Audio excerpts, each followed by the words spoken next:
اور صبح ہوتے ہی یسوع کنارے پر آ کھڑا ہوا۔ شاگردوں نے اسے نہیں پہچانا۔ اس کا مطلب یہ ہے کہ شاگرد رات کو مچھلیاں پکڑ رہے تھے، اور تبریاس کی جھیل یا گلیل کی جھیل جو ہے، اس پر اکثر ماہی گیر جو تھے وہ رات ہی کو مچھلیاں پکڑتے تھے، کیونکہ رات کو مچھلیاں پکڑنا ان کے لیے فائدہ مند ہوتا تھا۔ فائدہ مند اس لیے ہوتا تھا کہ رات کو مچھلیاں پکڑتے تھے اور صبح منڈی جا کے تو بیچ لیتے تھے۔ اب شاگردوں نے اپنی روزی روٹی کا بھی کوئی بندوبست کرنا تھا۔ پیشے کے لحاظ سے آپ کو پتا ہے کہ زیادہ تر جو تھے وہ ماہی گیر ہی تھے، مچھلیاں پکڑنے والے تھے، اس لیے وہ مچھلیاں پکڑنے چلے گئے۔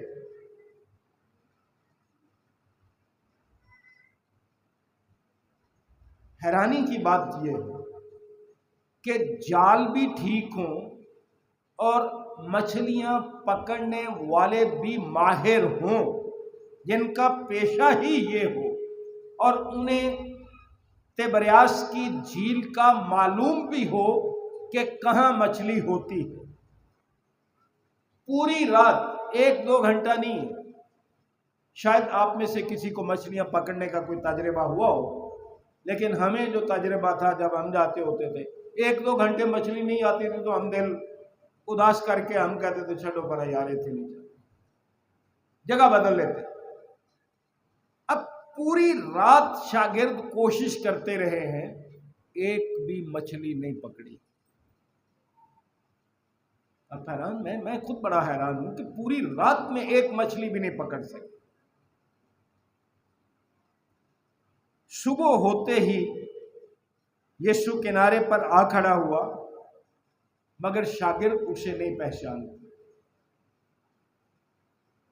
ہم نے دیکھا تھا کہ جہاں یسوع کو دفنایا گیا تھا، قبر کے پاس مریم مگدلینی جاتی ہے، جی اٹھنے کے بعد وہ بھی اس کو پہچان نہیں پاتی۔ یسوع شاگردوں پر ظاہر ہوا ہے، اپنا آپ انہیں دکھایا ہے، لیکن تیسری مرتبہ جب خداوند ان پر ظاہر ہوتا ہے تو پھر نہیں پہچان پاتے۔ اس کی بھی 2 وجوہات ہیں۔ ایک تو یہ ہے کہ تقریباً قرآن مقدس یہ بتاتا ہے کہ تخمیناً 200 ہاتھ، جو کوئی 300 فٹ بنتے ہیں، اتنی دور تھا خداوند۔ بات بڑی غور سے سننا، یسوع مسیح مردوں میں سے جی اٹھا ہے، جلالی بدن میں ہے، بند دروازوں میں سے داخل ہو جاتا ہے، پھر بھی وہ اسے پہچان نہیں پاتے۔ دیکھتے ہیں کہ کوئی سایہ دار شخصیت کھڑی ہوئی ہے، لیکن پہچان نہیں رہے کہ یہ واقعی خداوند ہے۔ ہم اپنی زندگی میں بیشتر مرتبہ اپنے قریب یسوع مسیح کو پا کر ہم بھی پہچان نہیں پاتے۔ قبر خالی ہے، رومال ایک طرف پڑا ہوا تھا، یہ سب کچھ شاگردوں نے دیکھا۔ گواہیاں موجود ہیں، ان پر خداوند ظاہر ہوا ہے، لیکن پھر ایک دفعہ وہ یسوع مسیح کو نہیں پہچان سکے۔ بات صرف پریشانی کی تھی کہ کیا کریں، دنیا ہمیں کیسے جینے دے گی۔ دنیا مسیح کی بھی مخالف تھی، ہماری بھی مخالف تھی، پھر یسوع کا سامنا بھی ہم نے کرنا ہے۔ پطرس کو یہ تھا کہ میں نے انکار کیا تھا، شاگردوں کو یہ تھا کہ ہم بھی اسے چھوڑ کے بھاگ گئے تھے۔ یہ ساری پریشانیاں شاگردوں کے ذہن میں ہوں گی۔ تو پھر انہوں نے یہی سوچا ہوگا، خاص طور سے پطرس نے، کہ چلو یار وہاں مچھلیاں پکڑنے چلتے ہیں، وہاں شاید کوئی دل تھوڑا بہت بہل جائے یا ہمارا دھیان ادھر ادھر بٹ جائے۔ اسی لیے باقی شاگردوں کو بھی یہی تھا کہ چلو ہم بھی چلتے ہیں۔ اگر آپ 20ویں باب کی 9ویں آیت پڑھیں تو وہاں ہمیں یہ معلوم ہوتا ہے، چونکہ وہ اب تک اس نوشتے کو نہ جانتے تھے جس کے مطابق اس کا مردوں میں سے جی اٹھنا ضرور تھا۔ اس لیے بھی انہیں پہچاننے میں مشکل ہوتی ہے۔ اگر آپ کو ایماؤس کی راہ کے بارے علم ہو، مقدس لوکا کی انجیل کے 24ویں باب کی 16ویں آیت میں ہم دیکھیں تو ایماؤس کی راہ پر بھی 2 شاگرد جا رہے تھے، تو وہاں بھی کچھ ایسا ہی ہوا تھا۔ وہ بھی خداوند کو نہیں پہچان سکے تھے، حالانکہ خداوند ان کے ساتھ چل رہا تھا۔ مقدس لوکا کی معرفت خداوند کی انجیل اس کا 24واں باب اور اس کی 16ویں آیت میں ہم یوں دیکھتے ہیں کہ وہ بھی خداوند کو نہیں پہچان سکے تھے، اور اس کی وجہ کیا تھی؟ 16ویں آیت میں لکھے، لیکن ان کی آنکھیں بند کی گئی تھیں کہ اس کو نہ پہچان۔ عزیز بھائیوں اور عزیز بہنوں، جیسا میں نے پہلے بھی گزارش کی کہ یسوع بند دروازے میں سے داخل ہو جاتا ہے۔ یسوع جلالی بدن میں، اور شاگردوں نے آج تک نہیں دیکھا، اور پورا کلام مقدس پڑھ کے دیکھ لیں، خاص طور سے اناجیل، کہ اس سے پہلے یعنی جی اٹھنے سے پہلے کبھی بھی خداوند بند دروازوں میں داخل نہیں ہوا۔ یہ جی اٹھنے کے بعد کی بات ہے، اور ہمارے لیے بھی یہ خوشی کی بات بھی ہے، شکر گزاری کی بات بھی ہے کہ خداوند کا یہ جلالی بدن ہمیں اس بات کی گواہی دیتا ہے کہ ہم بھی جی اٹھنے کے بعد جلالی بدن پائیں گے۔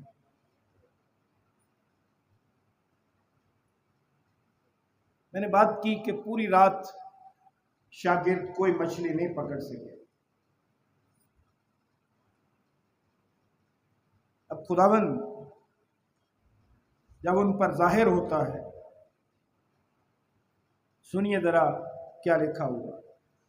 5ویں آیت میں لکھا ہے یوحنا کی انجیل کے 21ویں باب کی، پس یسوع نے ان سے کہا، بچوں تمہارے پاس کچھ کھانے کو ہے؟ غور کیجئے ذرا، خداوند مردوں میں سے جی اٹھا ہے، کامل انسان، کامل خدا ہے۔ 5000 مرد ہی مرد تھے جن کو روٹی کھلائی۔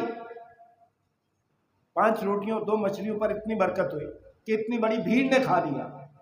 اور آج یعنی تیسرے ظہور پر وہ شاگردوں سے پھر پوچھ رہا ہے، بچوں تمہارے پاس کچھ کھانے کو ہے؟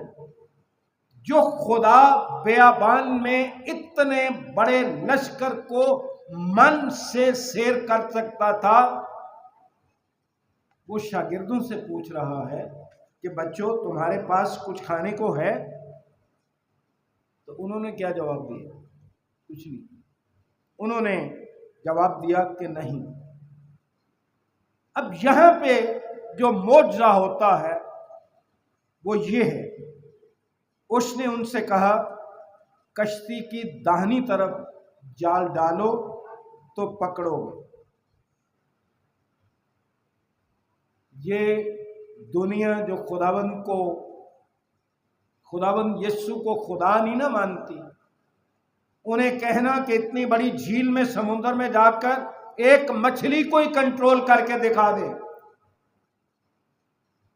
خداوند نے شاگردوں سے کہا کہ کشتی کے داہنی طرف جال ڈالو تو تم مچھلیاں پکڑ لو گے۔ اس معجزے کو بیان کرنا آسان کام نہیں ہے۔ کیا مچھلیوں کو وہاں اسپیشل بلایا تھا خداوند نے کہ کشتی کی داہنی طرف آ جاؤ؟ یا خداوند کو پہلے سے معلوم تھا کہ کشتی کی داہنی طرف مچھلیاں موجود ہیں، یہاں جال ڈالو؟ اس لیے گزارش کر رہا ہوں کہ خداوند کی الوہیت، اس کا خدا ہونا، جو نہیں مانتے ان سے پوچھیں کہ تمہیں کتنا معلوم ہوتا ہے کہ مچھلیاں اس وقت کہاں، یا وہ تمہارے کنٹرول میں ہیں کہ وہ کشتی کے داہنے رہیں یا بائیں جائیں، آگے چلی جائیں یا پیچھے چلی جائیں؟ وہ قادر مطلق خدا، جو بھی معجزہ تھا، جیسا بھی تھا، اس نے اپنی قدرت سے وہاں ان کو اکٹھا کیا تھا، پہلے سے موجود تھیں۔ اب مچھلیاں کو ایک جگہ ٹیک کے تو کھڑی نہیں ہوتی۔ جب شاگرد جال ڈالیں گے تو اس کی قدرت یہ ہے، کیونکہ وہ ساری کائنات کا خالق مالک ہے، کہ وہ مچھلیاں وہاں ہونی چاہیے جہاں جال پھینکا جائے۔ اور پھر کلام مقدس کہتا ہے کہ 153 جال اتنا بھر گیا، پھٹا بھی نہیں ہے، جال کی گنجائش سے زیادہ مچھلیاں آ گئی ہیں۔ 7 بندوں کو جال باہر کھینچنے میں مشکل بھی ہوئی، لیکن جال پھٹا نہیں۔ یہ جی اٹھے مسیح کی قدرت۔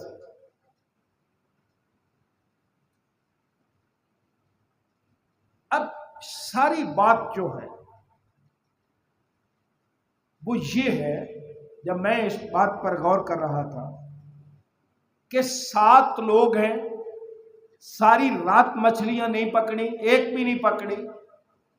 خداوند نے کہا کہ کشتی کے داہنی طرف جال ڈالنا۔ میں ہوتا یا شاید آپ بھی ہوتے تو آپ کہتے خداوند ساری رات تے مر گئے، اتنے مچھی ایک بھی نہیں آئی، دیتے ہونے تھے کہ تو مچھیاں آ جانیاں، ادھر ساری رات نہیں ایک بھی مچھی پڑی۔ انہوں نے کوئی بحث نہیں کی۔ بات یہاں یہ بتانا چاہ رہا ہوں کہ بات ساری فرما برداری کی ہوتی ہے، ہماری طرح بحث کی نہیں ہوتی کہ آگے سے خداوند کو بھی وجوہات بتاتے پھرے۔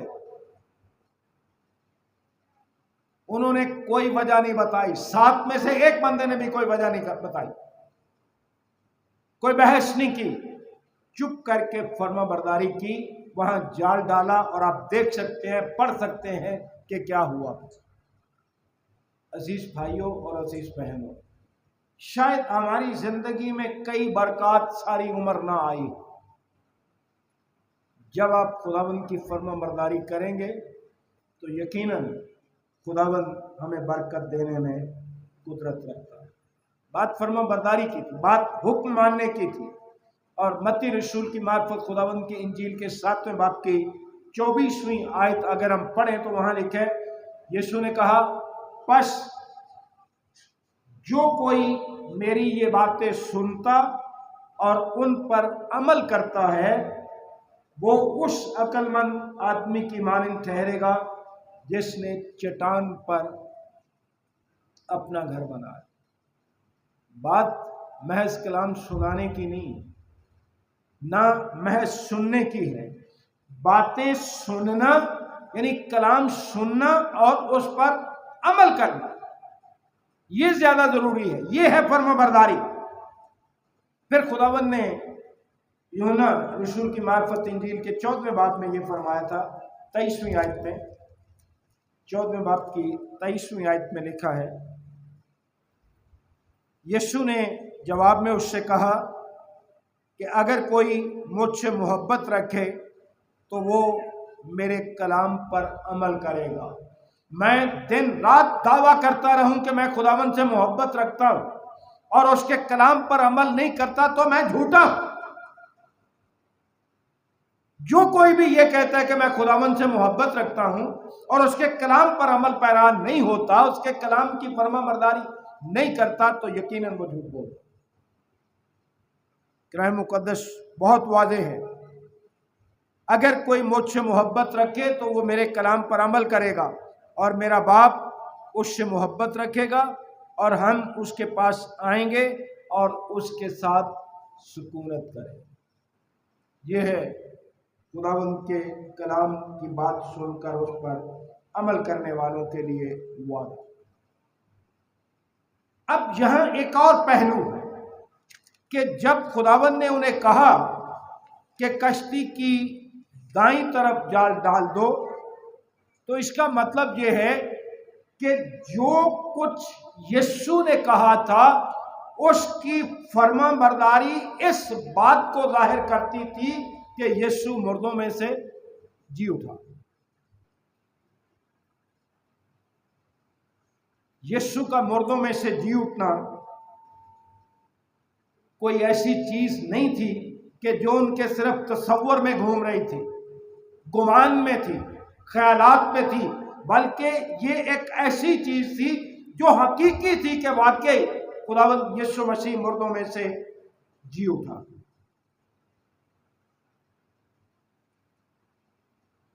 عزیز بھائیو اور عزیز بہنوں، یسوع مسیح کی فرمان برداری جب آپ موت کو مد نظر رکھ کر کرتے ہیں، مسیح یسوع کی موت، اس کا جی اٹھنا اور ہماری موت، اور پھر یسوع مسیح کے جی اٹھنے کے باعث ہمارا جی اٹھنا، جب آپ خداوند کی فرما برداری اس طرح سے کرتے ہیں یا اس بات کو مد نظر رکھ کر کرتے ہیں، تو پھر ہم مرنے کے لیے بھی پر اعتماد یا تیار ہو جاتے ہیں۔ پولس رسول نے فلپیوں کے خط کے پہلے باب کے 21ویں آیت میں کہا تھا، زندہ رہنا میرے لیے مسیح ہے اور مرنا نفع۔ چونکہ ہم نے مسیح کی موت اور اس کے جی اٹھنے کو نہیں جانا، اس لیے ہمیں مرنے سے ڈر آتا ہے، اور جو اس کی موت اور جی اٹھنے کو جان مان لیتے ہیں، ایمان لے آتے ہیں، وہ موت کے لیے بھی تیار ہوتے ہیں اور موت ان کے لیے نفع بن جاتا ہے۔ کیوں؟ عبرانیوں کا خط اس بات کی وضاحت کرتا ہے۔ عبرانیوں کے خط کے 5ویں باب کی 9ویں آیت میں کلام مقدس یہ بتاتا ہے کہ پولس اسے نفع کیوں سمجھتا۔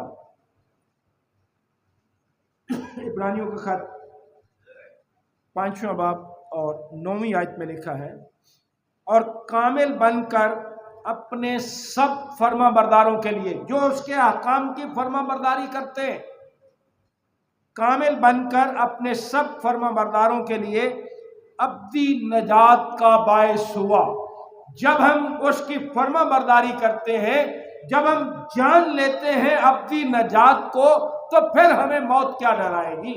یہ موت تو ہمارے خداوند نے فتح کر لی تھی، یہ موت تو اس سے شکست کھا چکی ہے، اب اس موت سے کیا ڈر؟ لیکن ہوتا اس وقت ہے جب ہم اس کی فرما برداری کرتے ہیں، جب ہم اس کی موت اور جی اٹھنے کو جان جاتے ہیں۔ اگر ہم بھی اس دنیا سے اعتماد اور یقین کے ساتھ جانا چاہتے ہیں، تو پھر ہمیں خداوند یسوع مسیح کی فرما برداری میں اپنی زندگی بسر کرنا ہو۔ آج میرے لیے اور آپ کے لیے سوچنے کی بات ہے کہ کیا ہم یسوع مسیح کی فرما برداری کر رہے ہیں؟ ان شاگردوں کے لیے یسوع کی موت اور جی اٹھنے اور تیسری مرتبہ ان پر ظاہر ہونے کے درمیان شاگرد جن باتوں سے گزر رہے ہیں یا جن مرحلوں میں سے گزر رہے ہیں، وہ 4 مرحلے آج کے پیغام میں آپ کو پتہ چلیں گے۔ پہلا مرحلہ تھا شک کا، انہوں نے نہیں پہچانا، مچھلیاں پکڑنے کے لیے چلے۔ دوسرا تھا اپنا فرض نبھانے کا، کہ جو ان کی ڈیوٹی تھی، جو ان کا فرض تھا، وہ انہیں نبھانا تھا۔ اب تیسری بات جو ہے وہ خوشی کی تھی۔ تیسرا مرحلہ